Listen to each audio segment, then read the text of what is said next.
Jeremy, welcome. Hello, my friend. Thank you for having me on your show today. Really appreciate it. Yeah, thank you for coming on. Dude, I love your shirt, by the way. What is that Thank you. for? It's our coaching program, REI Freedom, building Okay. a life of freedom through real estate investing. Oh, very cool. I mean, that's the whole reason why I got into real estate investing. And I'm sure I'm not the last person that's going to get into real estate for that. What it's all So about, my friend. yeah. So tell us a little bit about yourself. Yeah, okay. My name's Jeremy Beland. I live in New Hampshire. I am 48 years old. I am married to a beautiful wife. We have 5 kids between us, blended family. I've been in the real estate space since I started at 40 years old. My journey to get into real estate was quite a adventurous one. It's quite a cool story I can share with you guys if you want. But Mhm. you know, basically, I started at 40 years old with nothing. Started out as a wholesaler, and took a wholesaling course to get my journey started. That first year was a tough one.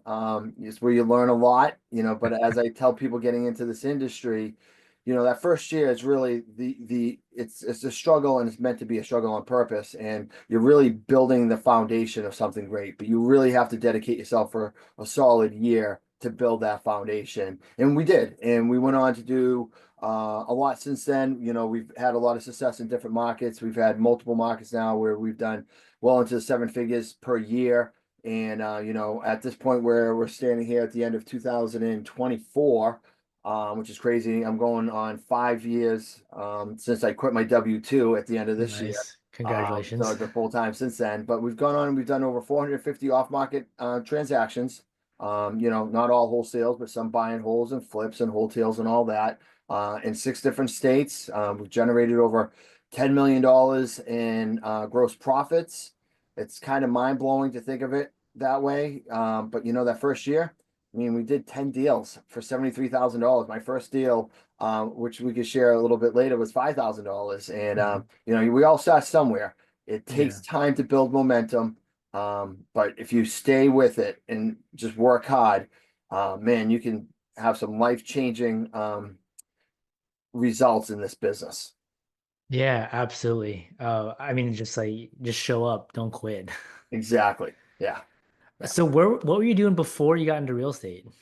So I've been in professional sales for most of my career. So, basically can I share my story with you real quick? Would that be Yeah, okay? please. Of course. So, I came into this world, basically with a single mom. Her and I were pretty, basically homeless, because she was young and we didn't, she wasn't married. She had me out of wedlock and my dad wasn't around. And, we bounced around a lot as, the first handful of years of my life, living on welfare and, really just really poor, just getting by. And then she happened to get married when I was a kid. And, we had some lower middle class suburbia lifestyle, which was pretty good. We had a house and cars and things were pretty good. I had a bike, and things were great. And then my stepfather, right around when I started to go into high school, decided to want to be an entrepreneur. And in his effort to start his own business and leaving a good job, he ended up losing everything. And right around that time, we ended up going through bankruptcy. Our house was foreclosed. All of our cars were repossessed overnight.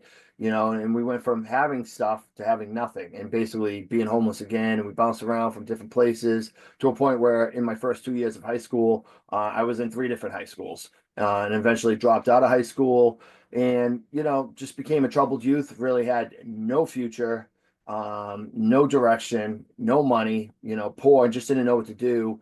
It was about 20 years old, 19, 20 years old when I found the gym and started working out. And that's when I really learned the power of personal development, right? Putting in consistent effort into something that yields a reward. And that was kind of the catalyst that set me to better myself the rest of my life. And that led me to playing some semi-pro football as an adult. And at this point, I was in my early 20s and I was a high-rise window cleaner hanging off skyscrapers in Boston for measly like $24,000 a year, driving a $400 beater car, living in a crappy little two-bedroom apartment. And then a friend of mine said, "Hey, you should try to get a job working where I do, selling copiers, printers, and fax machines." I'm like, "Sounds a lot better than hanging off a skyscraper. Sign me up, right?" And but I had no experience. I didn't have a college degree or high school degree, right? I didn't think they'd hire me. Matter of fact, I never even owned a tie until that point. I had to go buy my tie for this job interview. Did and got it, and then next thing I know, I had some good success. Led me to another professional sales job, and just I started to learn business to business, and cold calling and door knocking and getting by gatekeepers and a lot of no's before the year. Started learning all the stuff that you learn, kind of what we do here in off market acquisitions. And next thing I know, I'm in my early 30s. I'm making really good money, well into the six figures. I own my own house. I have two new cars. I'm married. I have two little kids. For me at that time, I hit the dream, the American dream for what I thought as a kid, right? The white picket fence, like everything was great. And then the recession came along and made that not a reality anymore. Next thing you know, in 2009, 2010, for those who remember, the recession was pretty tough. And, Hmm. I found myself at 33 years old, basically upside down in my house, $150,000 in a year and a half, which before I had equity. Outside, I didn't have a job, couldn't get a job, and it wasn't just a housing crisis then, it was an employment crisis. And again, I had no high school degree, no college degree. I was very, very limited for options. And but I had an opportunity to go into the Air Force, and that thought at that time that might be my best plan, even though I was 33 years old, because I couldn't afford to go back to college. I didn't have any money, couldn't find any work. And we were now at the brink of foreclosure and bankruptcy. And I was about to lose it all, and, spiraled into depression as a result of it. Cause I'm thinking, here I am, history is repeating itself. I felt like a complete failure. I'm letting my children down, letting myself down, my wife down, just everything. It was dark, dark time in my life. Um, but I knew that if I could get into the Air Force, it would allow me an opportunity to get through this storm. But I could not get into the Air Force to do what I wanted to do, which was to sell network security stuff, if I went through bankruptcy and foreclosure. So I was learning about real estate investing at that time in 2008, 2009. Read Rich Dad Poor Dad, the Cash Flow Quadrant. Was learning for people like Peter Conti, and was dabbling in it. And then, the market changed. So I never really was able to pursue it. And obviously my life is upside down as well. And, but I knew enough to reach out to a real estate investor. And that's what we did. And I reached out to a real estate investor. A real estate investor came out and he short saled our house. He provided certainty for us. He said, "Hey, Jeremy, listen, I know this mortgage company." At this point, I was like on my eighth mortgage company in like a year because I kept folding left and right. And he says, "Hey, I can get your house short sale. I can get this done for you. And if he gets a short sale, I can now go into the military. We can go move somewhere else with the help of my ex-wife's family." And that was the plan. So my first off-market acquisition, I was deal that I've ever done. I was a motivated seller, not a buyer. I was a motivated seller. And that guy reset my life, and if it wasn't for him that day, I wouldn't be here on your awesome show talking about my journey, my story.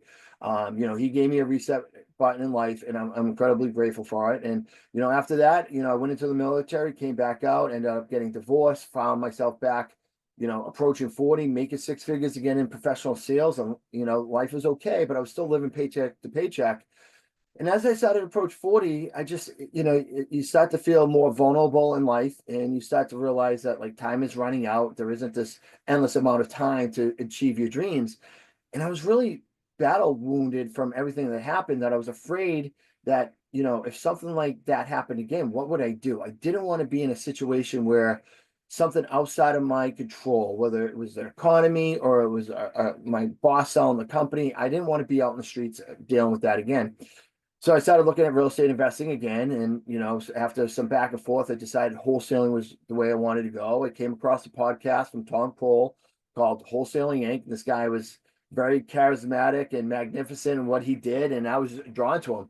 And after a year of just basically listening to him as I was traveling all around the country in the podcast, I decided to pull the trigger and get it done. But in order to join his coaching program, I had to come up with money, and it was $5,000. And at the time, I didn't have the $5,000. So I just moved into the townhouse that I bought 2 years earlier after my divorce. So I had about 2 years of equity in my home. Decided to sell that home and take out the little equity that I had and move my kids into a crappy little two-bedroom apartment, not such a great area. I took $11,000 of that 17 grand of equity I had, and I invested it into my journey. 5,000 went into my coaching program. $6,000 got me started with initial marketing spend with like direct postcards and mailing. And we're off and running. And then I did my first deal in 90 days. This is the check. I don't know if you can see it very well, but oh, it's gone. I'm gone. But this is a check from March of 2017. It's $5,000. You know, that deal came 90 days after I started my journey in January 2017 at 40 years old. Again, went on to do 10 deals that year, got more momentum to year two, more momentum year after year. And here we are today. Man, what a journey.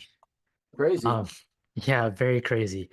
Uh, so a couple things. When you first got into sales, how did you learn how to deal with the rejection and how did you get better? Like, what did you do skills wise to improve your skills to be able to make six figures in sales?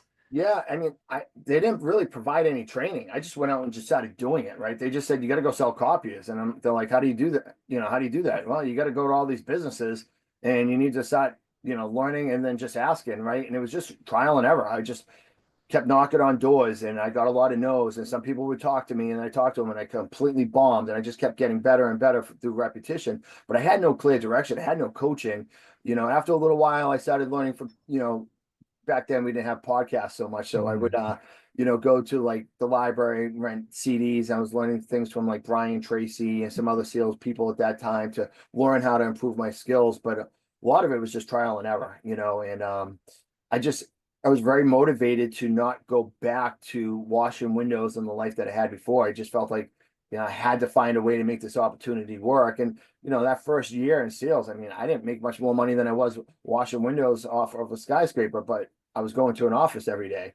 Mm. It was just a very different lifestyle and it was nicer. So, it took a little while. Then I got myself another sales job in the cleaning business, selling janitorial services and staffing services. And that seemed to be a little bit more of a natural fit. But again, just, no sales training. I just taught myself and just went out and just busted my ass until, I achieved the results I needed to achieve. That's just how I've always been. So I just have some questions about going to the library. A lot of times you hear people, they'll make excuses or they'll say, I don't really have time to do the X, Y, or Z, or I don't have the resources or the money, but you just went to the library and I'm assuming that's free, free, Yeah, right? it's free Yeah. at the library. I mean, I don't know how much a library card costs anymore. I haven't Yeah. gone in a long time. Things, Yeah. the world we live in, everything's pretty handy on your phone. Yeah. But back then it wasn't, right? And I spent a Hmm. lot of time in my car, and rather than listening to the radio and rock songs, I was listening to audiobooks of how to get better and improve, just like you should be doing today with podcasts and audiobooks and reading, right? Again, when I started working out in my 20s about personal development, if I went to the gym every day and ate good and put in time and effort, I yielded a result. Well, the Hmm. same goes for personal development when it comes to, training for a skill set, right? And that was Yeah. for me, I needed to get better at sales because I didn't want to go back to washing windows. I didn't want to go back to building houses in the winter. I didn't want to go back to being a dishwasher. All these bottom end jobs that I had, I didn't want to do them anymore. I wanted a better life. So I was very motivated to do what it took to just keep moving forward. Right. But it shows that it can be done. I mean, I've seen a Of lot of course. people just ask, well, how do I make more money? Well, improve yourself, build up on skills, acquire more skills. Yeah, if there's a will, there's a way, Mhm. and if you want to make an excuse, I'm sure you can find one. Yeah, for sure. What, just out of curiosity, what kind of CDs were you renting or borrowing? Geez, it's going back a long time now. You're talking almost 20 years, but Brian Tracy was one of the guys. He had a lot of CDs there, and I'm pretty sure like Rich Dad Poor Dad during that Mhm. time was a little bit later, but those sales CDs were mostly like Brian Tracy. I would just go to the library and and look under sales CDs, and I would just pull them out and just start listening to those books as I drove. And some of it was good, some of it wasn't great, but it was better than nothing. So I just kept listening and listening, and then I would go on my appointments or my phone calls and I started trying to apply what I was learning. And, and then as the repetition came through, I got better at certain things wouldn't work, but certain things did. And I just Mhm. doubled down on the things that worked and kept just trying to improve myself. Um, yeah, man, I love this story just because of where you came from and then what you did to get to where you're at now. It was I'm sure no one really told you to do it. You say you knew that you had to work on yourself and starting with the gym and then starting with the physical, then the mental, I think is very is amazing. Um, And plus the fact that you went and you didn't have the money to uh, sign up for the mentorship, so you uprooted your family, sold the house. You just like went all in.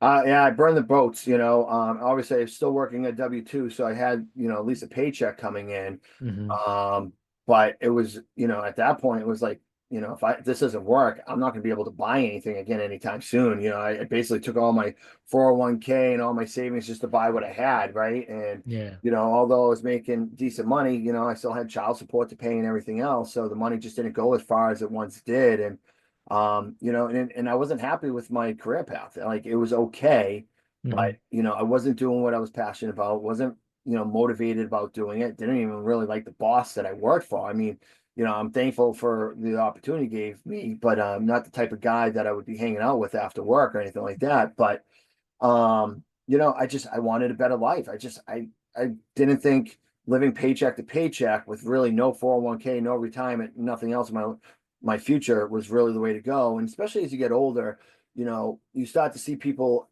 your age or older, they start to become more expendable, especially in corporate America, right? I feel like Hmm. you look at that corporate ladder, right? The further higher you go up, the more stable it becomes. You become just more expendable. So I started seeing people who are spending all these years working for companies and working themselves into high level jobs only to be let go for financial cuts, being laid off for various reasons, you know, being replaced with other people.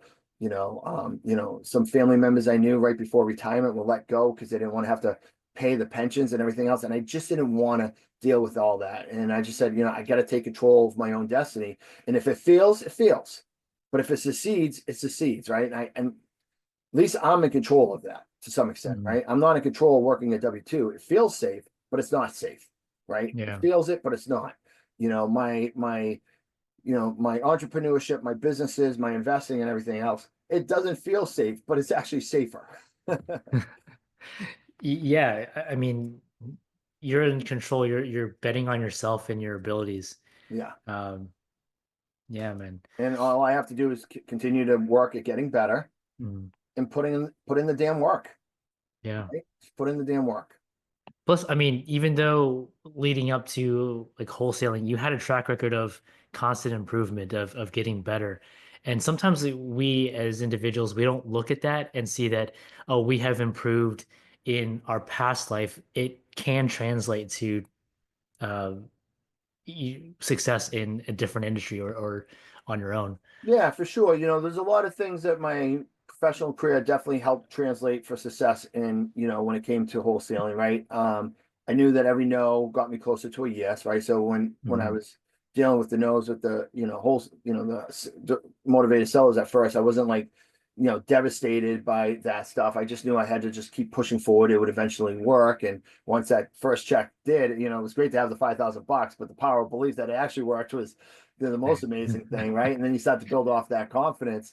Yeah. You know, so that helped. You know, I learned how to cold call and, you know, door knock and get by gatekeepers and stuff like that. But you know, there's a lot of aspects that I didn't know. I remember going through that wholesaling course, and I thought I knew about wholesaling, and this was a very basic course. I mean, it really just taught you how to just pull list, send out some marketing, you know, do some contracts. It didn't tell you like how to talk to sellers, you know, how to really negotiate deals with them, how to sell your contracts for as much money. It taught you basic stuff. And even with that, I remember going, wow, there's so much I thought I knew that I just didn't know. I'm so glad I Hmm. took this because Yeah. what I achieved in 90 days probably would have taken me 6 to 9 months trying to figure the stuff out on myself.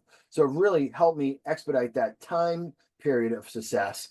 But, you know, learning to talk to sellers that are distressed is a lot different than trying to talk to a office manager or controller about some, you know, business equipment they may need, right? They're looking Hmm. at, I have a need, I'm putting it out, I need to get things in for, you know, and try to get the best bang for my buck.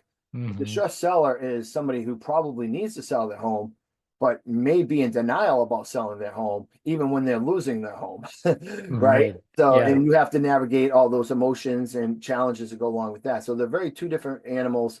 And honestly, you know, this is why we started REI Freedom. Although we coach people how to wholesale, we're heavily based with the acquisition coaching of that business because once they started to learn that, late in my first year, going into my second year, that has been the game changer in all my success. Once we started to learn from coaches like Todd Toback about how to get really good at the acquisition sales. I mean, it catapulted us to other levels of success in all the different markets and all my acquisition guys. It's been the catalyst for our success for sure. Yeah. Um, yeah, plus you've accumulated so much experience just in sales in general, and it just really helps with being able to, I guess, convert, right? Because essentially all it is sales. Yeah, I mean, if you're talking wholesaling, you're a marketing Yeah. company first, right? You're going Hmm. to do inbound and outbound marketing to generate Yeah. leads, right? And your service is to, well, I mean, and you're looking for needles in a haystack with your marketing. And then Yeah. you're pulling these needles out and then you're nurturing them to find the right fit. And out of these needles, you're going to find somebody who has a problem, and your service is to provide a solution for that problem, right? A custom Mhm. solution for that person's problem. You're going to tailor something specifically for them in exchange for them paying you with equity in their home. That's what they do. They don't pay you any other way than equity in the home, but you have Yeah. the skill set now to take that equity and generate revenue from it. So that's what we do. Yeah, you're a marketing and sales first company for sure. Yeah. So let's talk about your what your day to day looked like when you first got started into wholesaling from when you first got started, what did your day look like? It was really hard. I tell everybody, like, it's really hard. It's a simple business, Hmm. but it's not easy. And that Yeah. first year is incredibly hard. It's very slow at times because you're building, the foundation again. And, and with wholesaling and any sales, building a pipeline of leads, right? If you look at like a funnel, you're going to be putting in a whole bunch of stuff at the top, but only a few Hmm. things come out at the bottom. It takes time to accumulate enough stuff to put in the top. So that first year, you're really just accumulating a lot of leads, and a lot of the stuff that we close, a majority of it, stuff that we've been, leads we've been managing for 6 months, 12 months or more sometimes, right? Hmm. So you get some low hanging fruit that closes right away, but a majority of the stuff you've been nurturing for many, many months. So, that first year, the day to day was like, you're burning the candles on both ends. You're going to work and handling your obligations. And when you have time during the day, you're listening, you're getting on the phone to handle leads. You're going on appointments after work at night. You're going to appointments on the weekend. You're selling your properties when you can. You're learning when you can. You're like, it's 24/7 work in your business, and it consumes you. And I did that for 3 years, Hmm. honestly, before I was able to actually quit and go full time into it. And that was a game changer in itself. But it took 3 years to get there, and it was exhausting and it was really hard. But I wouldn't change it for a second. There's no easy way to success. You're going to have to put in hard work every day, but your day to day is just that, right? So if you're working a 9 to 5 job, well, you're going to during your lunch hour, you can't just go hang out with the guys or friends or whatever. You're going to have to make phone calls, right? You're going to have to set up appointments. After work, you may be tired from a bad day at work, but you're going to have to go on unemployment, right? The Hmm. guys may be going to hang out, or your friends may be going to the football game or watching the football game this weekend or doing certain things. Sorry, you're not doing that. You're going to have Yeah. to give that up and compromise that for now, not forever, but Yeah. for now, and go on those appointments on the weekends because that's what it's going to take until you build enough revenue to quit your W-2.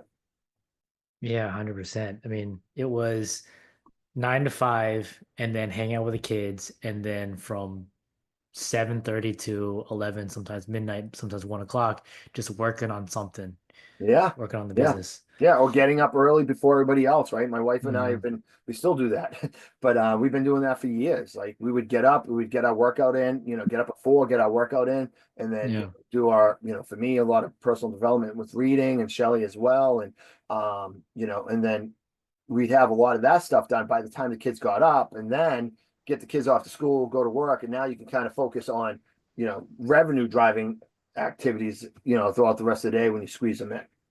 Yeah. Just out of curiosity. So I remember I mean, I did wholesaling. I closed like 4 deals, but definitely not my world, not my strength and what I should be Not doing. everybody's, that's for Yeah, sure. it's not for everybody. Um, so when it came to how many touches did it take for your first deal to close? Well, that's a good question. I wasn't keeping track of those kind of KPIs then. I don't think I even know what KPIs were until I was like in the second or third year. Uh-huh. So I really had no idea. I can tell you though, I didn't have enough cash buyers on my first deal. Hmm. My coaches were telling me I needed to have 150 to 180 at Hmm. 30. And that hurt me badly. And, and I had to go through two price reductions on my first deal to get it done. I was at I think thinking the numbers now, right? This is a house that was probably worth about 250K. And I was under contract for 180. And I knew it was high, but just locking it up as low as possible. Yeah. Brought the buy, set up a time for the buyers all come. Nobody showed up because it was too high and I didn't have enough buyers. So I scrambled to get more buyers, got a price reduction at like 160. Few people came in, said, no, that doesn't work. Scrambled to get more buyers. By the third time I got a reduction, I got it down on like 130 with this lady. So I ended up, reducing it like 50K during this time period. And got that 1 5K assignment, and that's what it took. You know, I remember we were sending out about 2,000 postcards a week at that time, and they were mostly sent to absentee equity owners. And I had my first contract, my first deal under contract within 7 weeks of sending out mailings, and we closed on about a month later. And I remember, Shelly and I laughed, but it was a panicking moment at the time. This is talking about failing, taking massive imperfect action and failing forward when you got a million things going on, right? Hmm. We had a phone number on the postcard. We sent out the mailing. I never checked the proof because I was going a million miles an hour between juggling kids, W-2, and starting this business. The number Hmm. was wrong. And I sent Oh out no. 2,000 mailings, and it was like it was like a quarter of my marketing budget was Yeah. gone, and I put out the wrong number, and I couldn't find the number, and I was wondering why the phone wasn't ringing. I started to panic. Then I found out, and then I had to go do it again, and thankfully, it all worked out. But you're gonna make some mistakes like that, and they're gonna scare the heck out of you, especially in the beginning. But it'll be okay. You'll survive it. Yeah, man. I mean, I know mailers are not cheap either. No, no. Back then they were about 50 cents a pop, all Hmm. in with postage. Yeah. Um, so knowing what you know now, what's some advice that you'd give to yourself when you're first getting started? Yeah, I think, you know, listen, I love YouTube, and YouTube University has this place, right? I feel like it's a supplement or complement to Mhm. really good direction, right? It's a place to fill in some gaps, to add to training, but nothing's better than coaching. And I know I'm a coach now, so I sound a little bit biased, but I was only a coach. I've only been a coach less than a year and a half. Prior to then, which I never thought I'd be a coach, but prior to then, I was always in for coaching. Like that coach changed my life, and it wasn't until I found the coach that taught me acquisitions coaching. Like the reason why I've had, a big part of the success that we've had is because of ongoing personal development and coaching that we invested in from the money that we've made within the business, not just for myself and my wife, but also people within our company, like our sales guys and our business manager. We have invested probably close to $350,000 in ongoing education to get better and better and better. And it's yielded great results, right? People have no problem spending $80,000 a year for college, but they struggle to spend $5,000 for a coaching program. Mhm. So Yeah. I love coaching, number one. I think that's really, really important. You know, listen to your coaches. I struggled with that in the beginning. Mhm. I just thought I would kind of do things my own way, and I didn't. So if somebody's getting started, you got to understand it's a simple business, but it's not easy. I would find a good coach that is in your niche that you're looking to do, whether it's wholesaling or something else, that's actively doing the business because things do change. And there's somebody that you vibe with, right? They could have all the success in the world and be doing exactly, but if you don't connect with them, you're probably not going to get much benefit from them. So I think that's really important too. And then just realize that you have to take massive and perfect action. Education is great, but action trumps education, right? You're better off Mhm. having no education and taking action than having education and doing no action. But if you can combine the two of them, get good coaching and just take massive and perfect action, and you're still going to make mistakes with coaching, you're still going to screw up, you're still going to overspend, you're still going to fail, but combine those two, you can change your life. But it's not going to be easy. Yeah, for sure. I think coaching just it's not necessary, but it's like a cheat code. It gets you to where you want to go faster. I agree. Yeah. Yeah. Big fan of it. Yeah. I have a coach Me, now. I have two coaches now. I always have yeah. coaches. I've never not had a coach since I've started this business. Yeah, same here. I just signed up for a coaching program last week just for not even real estate related because it just helps. It You does. it unlocks so many things that you just didn't know, or even if you heard it, it just clicks in your brain for whatever reason when it comes from a Yeah. coach. Well, we all have blind spots, right? And Yeah. it takes somebody who's not biased from an outside perspective to kind of Hmm. see where our shortcomings are. And we always, no matter how successful we are, we always have room for improvement. And if you're not improving, you're regressing. So you got to Yeah. do one or the other. Yeah, for sure. Um, Another question I typically like to ask is Yeah. about mindset. Because I know for me, I got into this business just thinking it was see house, buy house, collect rent. I didn't realize that it was going to become a business and that there were a lot of personal things and mindset things that I had to change. So, what is the biggest mindset hurdle that you've had to overcome? Ooh, there's so many, right? Imposter syndrome. Am I Hmm. worthy enough? Right? Am Hmm. I smart enough? Am I capable enough? Do I deserve this success? All those things, man. They've all been struggles. I've always had, some insecurities because, I didn't graduate high school and go to college. And a lot of people in this world, as I started in 20s to 30s, they all went to good colleges and had a good, different upbringing than me, and now at my age, I realize everybody's upbringing is a story in itself, right? Yeah. And going to college doesn't mean anything, but at those Hmm. times, it made me think that I was less than. So, didn't stop me from doing it. But, there's times when you're like, am I smart enough to do this business? Am I, um, you know, worthy enough of receiving success? Do I deserve to win? Do I deserve making money? Do I deserve to be wealthy? Am I just fooling people or am I really good at this? Right. So there's all these Hmm. different challenges that come along. Mindset's huge. Um, it's another thing since day one that I continuously work on is my mindset. It's another one of those things that you have to constantly be doing because once you overcome one mindset thing, something else pops up. So you have to be really, really strong with your mindset development. Oh yeah, for sure. I just remember getting into, I mean, everything that I did, it was always, okay, I want an absence of problems, but it's never gonna be like that. It's always No. now it's chasing new problems because then you know you're actually growing. Yeah, and bigger problems, right? So, Yeah. and my wonderful wife, she always has said this to me, and I've said it to me early on in my career, and I always remind myself when shit hits the fan because, even when you have a lot of success, I still have Hmm. sleepless nights. I still have a Hmm. lot of stress. I have a lot of anxiety. Sometimes I have doubts still, right? And then question myself, is this the right choice? That never Yeah. goes away. That's just business. That's real estate. It's all of the above, right? Yeah. Being an entrepreneur and a business owner, it's not for the faint of heart. It will test you many times over. But she said when I was working my W-2, I would have loved at those times and that point in my life to have the problems that I do now. Right. So Mhm. I have to remind myself when the problems are getting the best of me that day, that I'm truly lucky to have these problems because it means I'm doing what I want to do. Right. Yeah. That's a gift. Hmm. And the bigger you get, the more success you get, the bigger the problems get. And honestly, the bigger problems you can solve, right, the more money you're going to make. They kind of Yeah. go hand in hand. Yeah. It kind of goes in line with what Elon Musk says. You're compensated based on the challenge of the problems that you're solving. Right.